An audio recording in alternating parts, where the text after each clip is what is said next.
प्यारे बच्चों, अब तक हमने पढ़ा है कि ईदगाह में नमाज पूरी हो गई है। लोग गले मिलकर एक दूसरे को ईद मुबारक कह रहे हैं।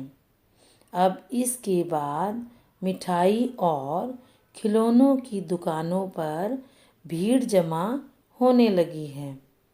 हामिद दूर खड़ा था। उसके पास केवल 3 पैसे थे। मोहसिन भिश्ती खरीदता है।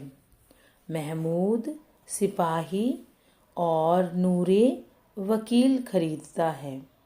हामिद खिलौनों को ललचाई नज़रों से देखता है और अपने आप को समझाता है, मिट्टी के हैं, गिरे तो चकनाचूर हो जाएंगे।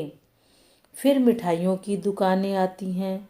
किसी ने रेवड़ियाँ ली, किसी ने गुलाब जामुन और किसी ने सोहन हलवा लिया। मोहसिन कहता है, हामिद रेवड़ी ले लो, देख कितनी खुशबूदार हैं। सब मज़े से खा रहे हैं। हामिद सबको ललचाई नज़रों से देख रहा था। बच्चों, हामिद के पास तो केवल 3 पैसे थे। अब वह 3 पैसों से क्या क्या खरीद सकता था, इसलिए वह अभी सोच रहा था।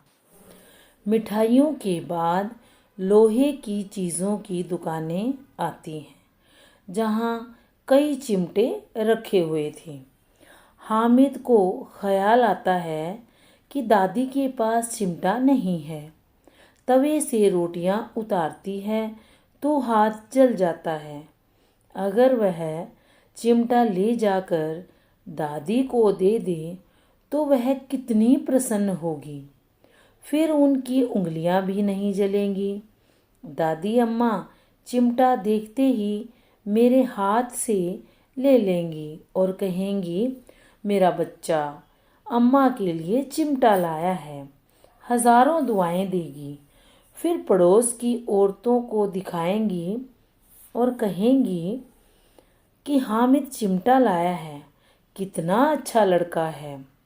बड़ों की दुआएं सीधे अल्लाह के दरबार में जाती हैं और तुरंत सुनी जाती हैं। यह सोचकर हामिद ने दुकानदार से पूछा, यह चिमटा कितने का है? दुकानदार ने झट से कहा, 6 पैसे का, और 1 भी पैसा कम न होगा।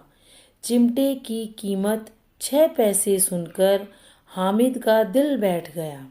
हामिद ने कलेजा मजबूत करके कहा, 3 पैसे लोगे?